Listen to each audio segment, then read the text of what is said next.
اللہ اللہ اللہ اللہ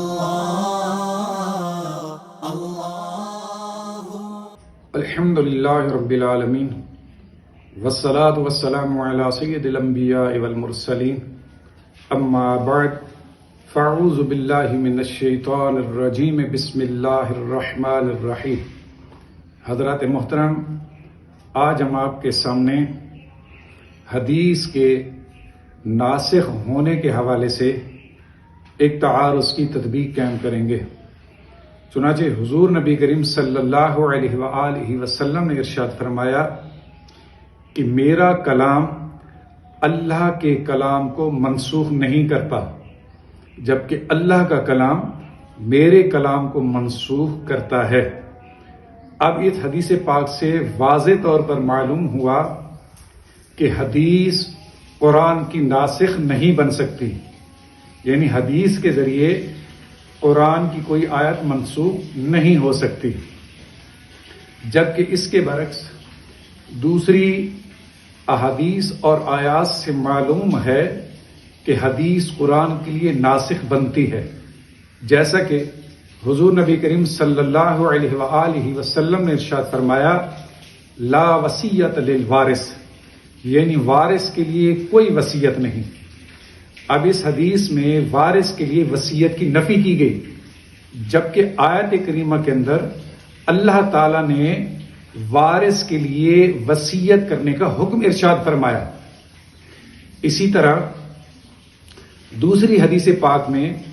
نبی کریم صلی اللہ علیہ وآلہ وسلم نے ارشاد فرمایا کہ میری امت کے لیے سجدہ تعظیمی حرام ہے، یعنی کوئی شخص کسی دوسری بڑی شخصیت کو تعظیم کی نیت سے سجدہ نہیں کر سکتا، جبکہ اس کے برعکس آیت کریمہ کے اندر سجدہ تعظیمی کے جواز کا ثبوت موجود ہے کہ حضرت آدم علیہ السلام کو فرشتوں نے سجدہ کیا اور یہ سجدہ تعظیمی تھا۔ اسی طرح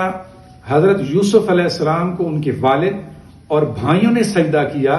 اور یہ سجدہ بھی تعظیمی تھا، اور یہ دونوں سجدے قرآن کی آیات سے ثابت ہیں۔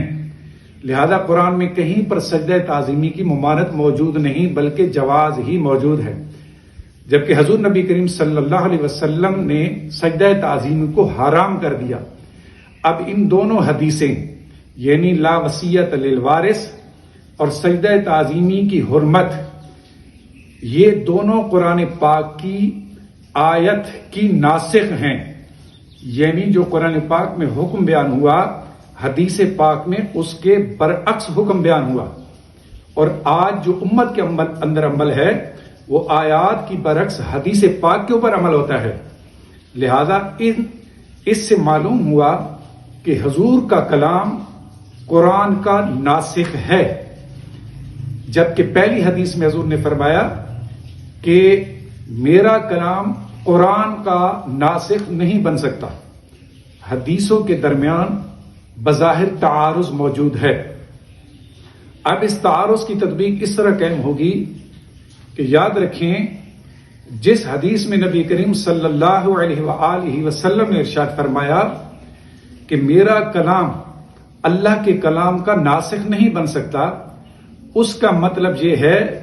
کہ حدیث پاک قرآن کی آیت کی تلاوت کے لیے ناسخ نہیں بن سکتی۔ مطلب یہ کہ قرآن کی آیت کا حکم تو حدیث سے تبدیل ہو سکتا ہے، لیکن اس آیت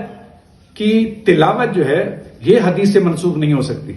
تو لہذا اب جو آیات حدیث کی روح سے ان کا حکم منسوخ ہو چکا لیکن ان کی تلاوت آج بھی باقی ہے، تو اب جس حدیث میں نبی کریم صلی اللہ علیہ وسلم نے فرمایا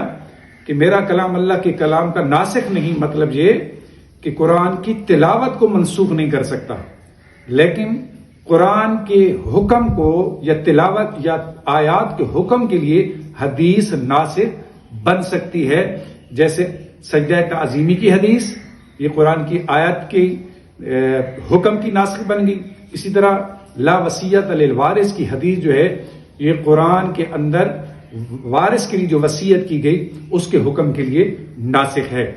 اب جب اس تطبیق کو تسلیم کر لیں گے تو احادیث کے درمیان تعارض بھی ختم ہو جائے گا اور اس حل کے بعد اس حوالے سے اختلاف بھی ختم ہو جائے گا۔